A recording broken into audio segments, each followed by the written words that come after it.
Here are a few tips for making editing proceed a little faster. If your zoom factor is at 100%, as mine is right now, if you're about to edit the content of a cell, if you click in the cell, the size of the text there and the size of the text in the formula bar is approximately the same. A lot of people will simply click in the formula bar and do their editing there, and certainly nothing wrong with that. I frequently, while editing, like to zoom in so I can see things more clearly.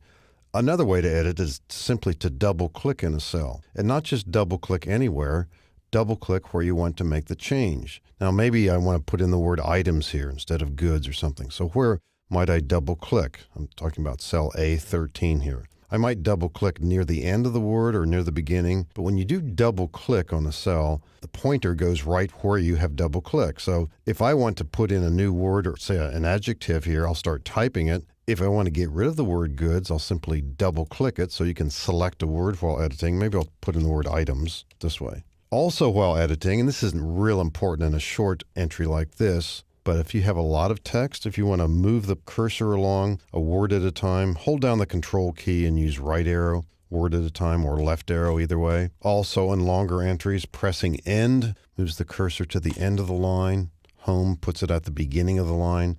Just makes editing proceed a lot faster. You can also do what's called rich text editing within a cell. Maybe I want the word items here to be in red or whatever, so I'll double click it. And then on the Home tab, use the font selector and pick a color. And now what happens as soon as I slide over this, you see what color it's going to be.